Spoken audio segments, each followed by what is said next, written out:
Captain DiSerafino, who is a member of another class, and he is a member of our class, 62.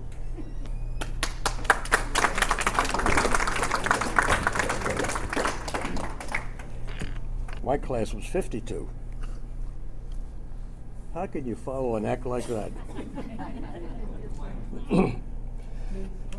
I feel especially privileged to follow that, since I had something to do with the Persian Rifles going back many, many years ago when it was first founded.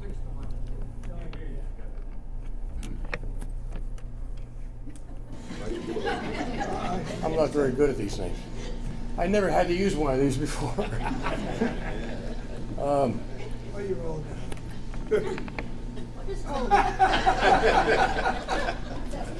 Anyway, I finally got it. It's particular enjoyment for me to follow the Persian Rifles demonstration, since I had some involvement with the Persian Rifles in the early days.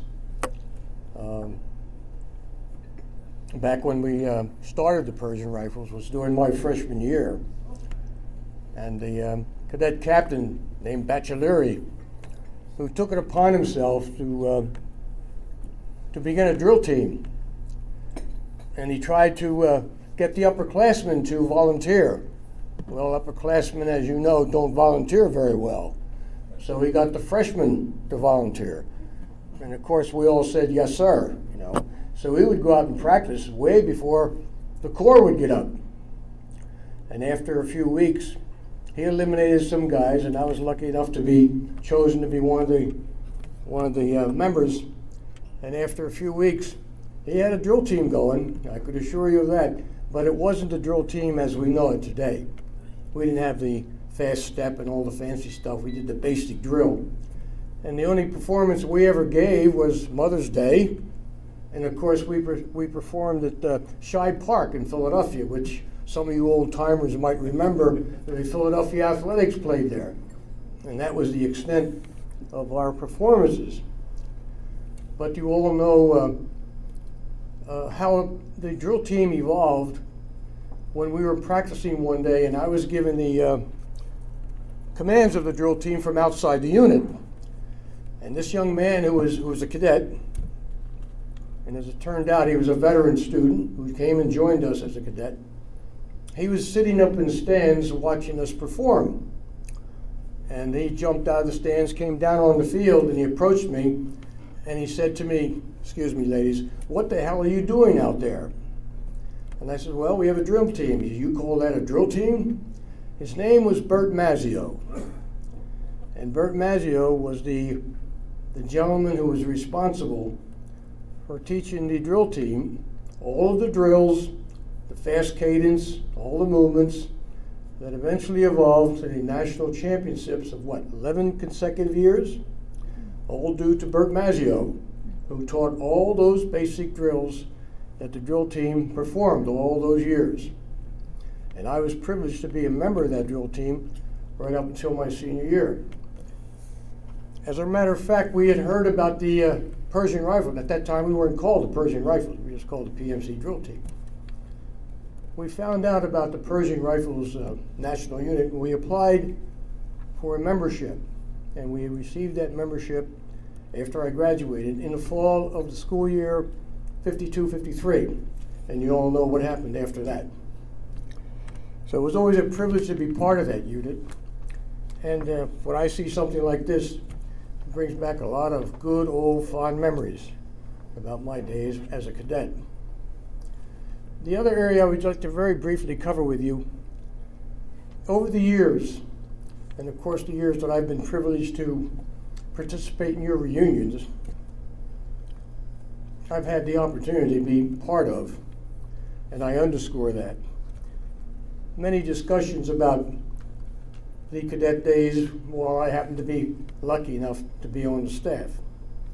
And of course, there have been a lot of stories, some of which I remember, many of which I don't, and some I wish I could forget about.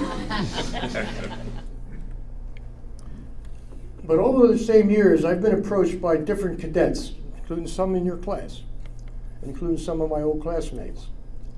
And knowing that I had been a cadet there for 4 years and worked on the staff for 6 years, that perhaps I could shed some light on some of the things that have occurred during those interesting years.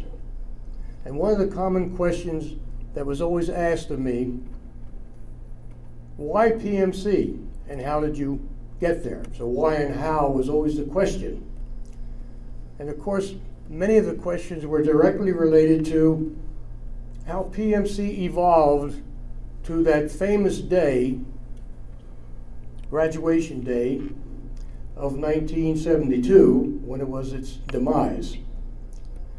And some of the events that occurred during my years there that may have contributed, and I underscore may have contributed, to the eventual demise of PMC. So I took it upon myself to put together some of those bits of information, if you will, and I've asked several people over the years that I know to read that information and tear it apart, see what we could add. The purpose being to put it together in some form and maybe sharing it with those of you who might be interested in reading it. The other thing that I would like to say is simply this. You know as well as I do that there are many former cadets out there who never come and never participate in our gatherings for whatever reason. And I'm sure in their minds, those reasons are very valid. But I think they tend to forget that PMC was not only just a bunch of buildings, but more important, it's about a lot of young people like yourselves, who I remember so well. My wife used to say, they would come to us as babies and leave as men.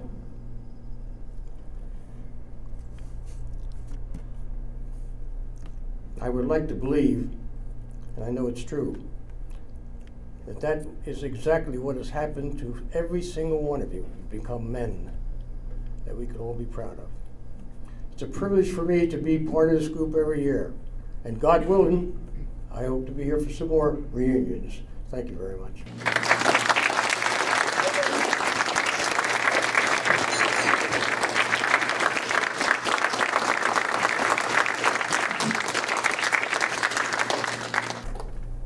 As a class, I'd like to thank you for your remarks, and you are a treasure. Thank you very much.